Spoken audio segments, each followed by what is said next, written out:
দেশনেত্রী যেমন খালেদা জিয়ার বিরুদ্ধে মামলার কোন প্রমাণ না পাওয়ার পরে এবং খালেদা জিয়াকে সাজা দিয়েছিল, সেই বিচারপতি আত্মবিদ্যমান কোন সংসদে এখন তিনি হাইকোর্টের বিচারপতি। কি করে সম্ভব? ডক্টর ইউনূস যখন অন্তর্বর্তীকালীন সরকারের প্রধান, আপনার নামে মিথ্যা মামলা দিয়েছিল।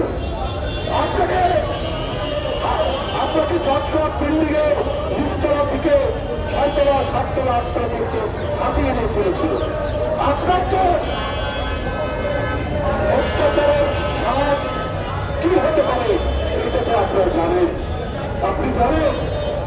কিন্তু তারপরেও আজকে যারা গণতন্ত্রের জন্য লড়াই করেছে, যে যেখানে করেছে সেখানে লড়াই করেছে। শাহীন ইসলাম তুহিন দেশে আসলে শেখ হাসিনা তাকে ছাড়ত না। কেন ছাড়ত না তা আপনারা ভালো করেই যাবেন। মার্কিন যুক্তরাষ্ট্রে যতটা স্বৈরাচারে এবং আওয়ামী ফাঁসিবাদের বিরুদ্ধে যত কর্মসূচি আছে, ইঞ্জিনিয়ার তুহিন সেইখানে তার তৃপ্ত ভূমিকা সেখানে রেখেছে। আর সে আজকে 17 বছর পর দেশে ফিরেছে। সে কেন আজকে আটকে থাকতে কারাগারে? সে কেন আজকে আটকে থাকবে? গ্রেপ্তার হয়ে সে কেন কারাগারে থাকবে? এই তো থাকার ঠিক না। অনেকে আইনের কথা বলে, এই আইন এখনো আছে কেন?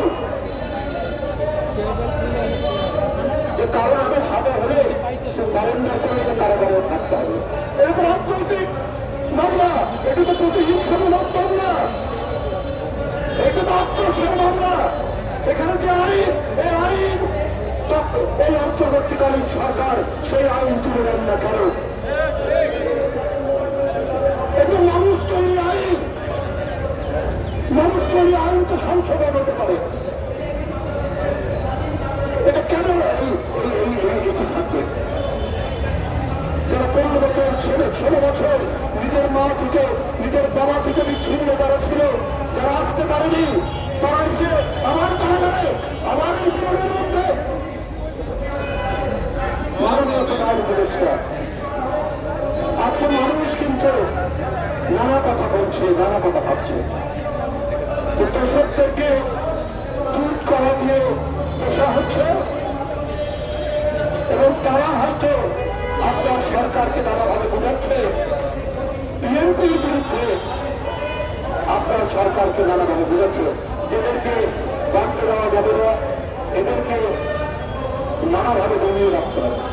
আমার মনে হচ্ছে বিএনপির প্রতি আচরণের